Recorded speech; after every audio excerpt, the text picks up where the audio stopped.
नमस्कार प्यारे बच्चों, मैं आरती आप सबका आरती एजुकेशन वर्ल्ड में स्वागत करती हूँ। बच्चों, आज की इस वीडियो में हम आपकी कक्षा 8 की विषय हिंदी की कार्यपत्रक नंबर 2 पढ़ेंगे, जिसकी तिथि है 8 अप्रैल 2021। प्यारे बच्चों, जो आज हम इस वर्कशीट में पढ़ने वाले हैं वो है आपके लाख की चूड़ियाँ पाठ। तो हमने पिछली वर्कशीट में भी यही पढ़ा था, उसी को आज हम पढ़ाएंगे आगे। विद्यार्थी के नाम में आप अपना नाम लिख लीजिए। कक्षा अध्यापक के नाम में आपको लिखना है अपने क्लास टीचर का नाम। और हाँ, जिन बच्चों के स्कूल में बोला है कि अपने सब्जेक्ट टीचर का नाम लिखो, तो वो लिखेंगे हिंदी टीचर का नाम। ठीक है, चलिए शुरू करते हैं आज की वर्कशीट। पिछले कार्यपत्रक संख्या 1 में हमने पढ़ा कि बदलू गांव में लाख की चूड़ियाँ बनाने का काम करता था। हमने पढ़ा था ना कि बदलू क्या करता था, गांव में लाख की चूड़ियाँ बनाता था और वह लेखक को सुंदर सुंदर लाख की गोलियां बना कर देता था, है ना। तो जो लाख की जिनकी चूड़ियाँ बनाता था उसमें से बच जाता होगा तो उसकी गोलियां बनाता था। बदलू नीम के पेड़ के नीचे बैठकर अपना काम करता था। वह भट्टी में लाख पिघलाया करता और लकड़ी की चौखट पर लाख के मुलायम होने पर उसे सलाख के समान पतला करके चूड़ी का आकार देता, बाद में उन पर रंग करता। ठीक है, ये हमने पढ़ा था पिछले कार्यपत्रक में, कार्यपत्रक 1 में। ठीक है, तो अब हम क्या कार्यपत्रक 2 में क्या है वो देख लेते हैं। बदलू यह कार्य सदा एक मचिए पर बैठकर किया करता था, मतलब उसकी एक जगह फिक्स थी और वो क्या था, मचिया। मचिया क्या होता है बच्चों, बैठने के लिए सुतली होती है ना, छोटे छोटे जो धागा सा होता है, सुतली शायद आपने देखी होगी, गांव में होती है। तो उस पर जो बनी हुई खाट होती है ना, चारपाई देखिए, चारपाई जो ऐसे ऐसे ऐसे ऐसे बुनी रहती है ना, इस तरीके की चारपाई होती है और उसमें ऐसे पैर लगे होते हैं ना, तो ऐसी चारपाई पे वो बैठा करता था, तो उसको मचिया भी बोलते हैं कहीं कहीं पे। तो बदलू के गांव में क्या बोलते थे, उसको मचिया बोलते थे। जो बहुत ही पुरानी थी, तो पुरानी सी चारपाई थी, उसकी पुरानी सी मचिया थी। बगल में उसका हुक्का रखा रहता था। पहले गांव में हुक्का पिया करते थे ना लोग, जैसे आजकल सिगरेट का ज़माना है, तो हुक्का होता था, ऐसे ऐसे करके था और उसमें ऐसे पीते थे लोग बैठ के। चलो मैं बना नहीं पाऊंगी उसको, अगर आपने देखा है घर में पूछना, अच्छा हुक्का क्या था, है ना, जिसे वे बीच बीच में पीता रहता। गांव में मेरा दोपहर का समय अधिकतर बदलू के पास बीतता।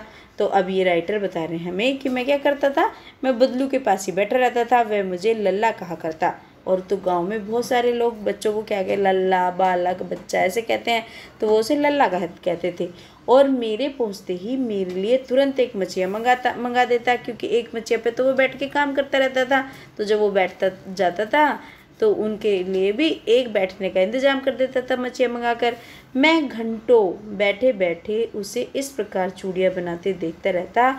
लगभग रोज ही वह 4-6 जोड़े चूड़ियाँ बनाता। अब देख रहे हो, मशीनों से तो एक घंटे में कितनी चूड़ियाँ बन जाती हैं, और वो पूरे दिन लगा रहता, 4-6 जोड़े बना पाता था। ठीक है, तो वो चूड़ियाँ, और उसको देखने का बड़ा शौक था, वो बैठ के देखता रहता और बदलू बनाते रहता था।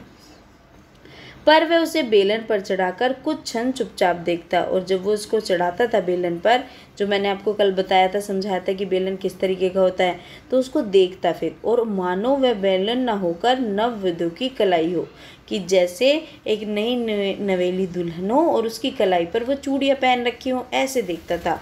बदलू मनिहार था। मनिहार कौन होता है, चूड़ी पहनाने वाले को क्या बोलते हैं, बेचने वाले को, चूड़ी बेचने वाले को मनिहार बोलते हैं। चूड़ियाँ बनाना उसका पैतृक पैसा था। पैतृक जानते हो क्या होता है, जो पहले मम्मी पापा भी करते हैं, जिस काम को उसके पूर्वज करते हैं, तो उसे बोलते हैं पैतृक। और वास्तव में बहुत ही सुंदर चूड़ियाँ बनाता था।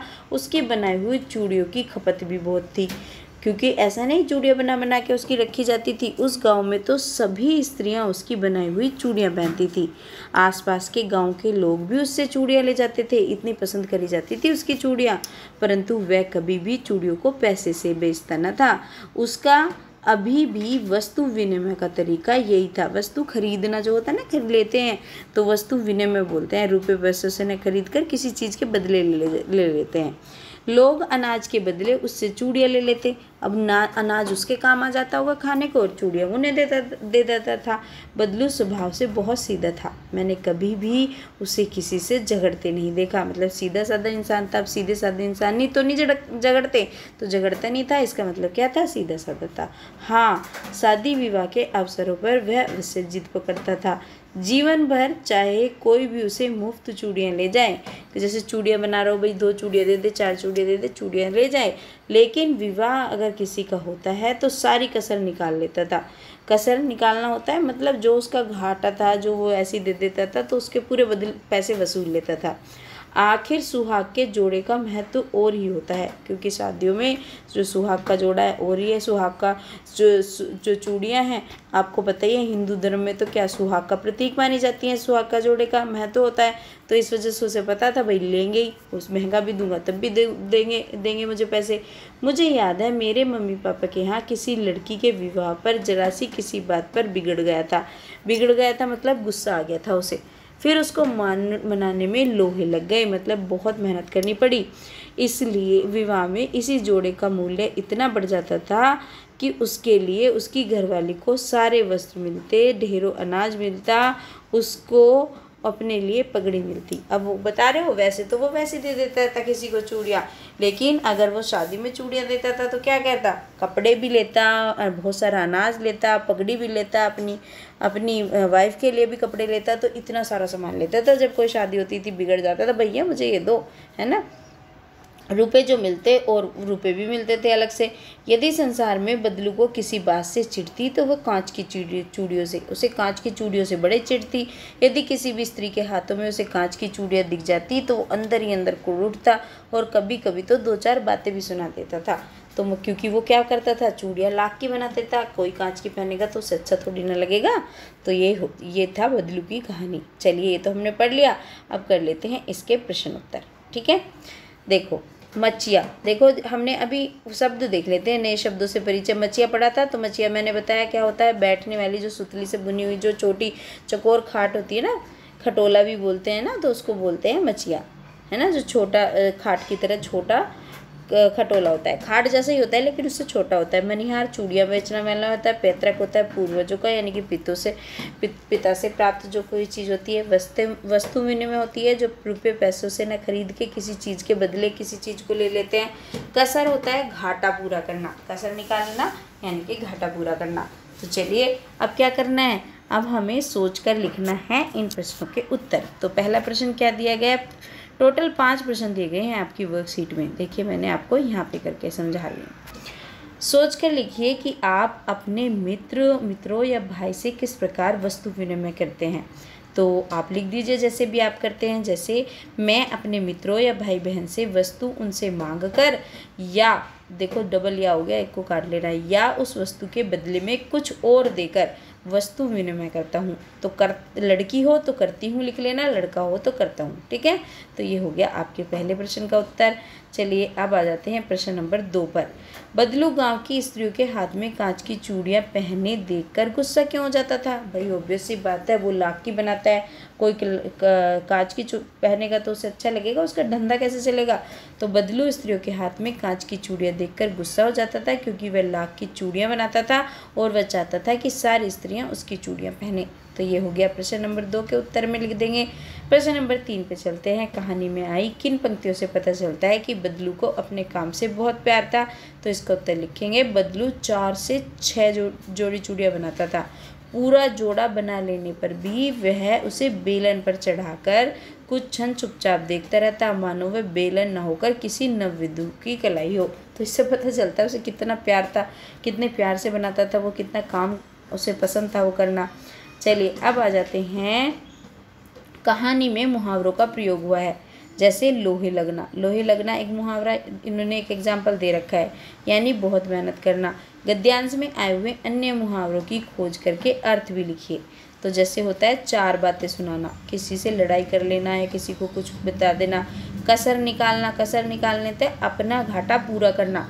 और एक मुहावरा और देखा था बच्चों मैंने, कौन सा था अभी मैं बताती हूँ आपको, यहाँ पे आया था कि चिढ़ती कुढ़ जाना यानी कि परेशान होना। ठीक है ना, बिगड़ जाना यानी कि गुस्सा हो जाना। तो ये मुहावरे हैं, आप लिख सकते हो, 2 लिख लोगे तो कोई दिक्कत नहीं है, वैसे 3-4 आए हैं इसमें। चलिए अब प्रश्न नंबर 5, आप छुट्टियों में जिनके घर जाते हैं उनके घर की दिनचर्या आपके घर से अलग होती है, लिखिए।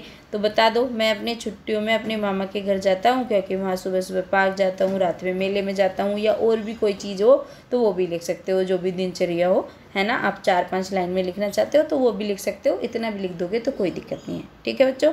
तो ये हो गई आज की आपकी वर्कशीट हिंदी की। आशा करती हूँ कि आपको मज़ा आया होगा पढ़कर। तो बच्चों अगर आपको अच्छी लगी है तो आप वीडियो को लाइक करके जाया करो, एक कमेंट लिख के जाया करो कि आपको कैसी लगी। अपने सारे दोस्तों के साथ ज़रूर शेयर करना जिससे उन्हें भी इस वीडियो का लाभ मिले, ठीक है बच्चों। और हाँ, चैनल को सब्सक्राइब करके जाना, ठीक है। Thank you. पढ़ते रहिए, मस्त रहिए, खूब खेलिए, खूब कूदिए, खूब खाइए और खूब सारा पढ़िए। धन्यवाद बच्चों।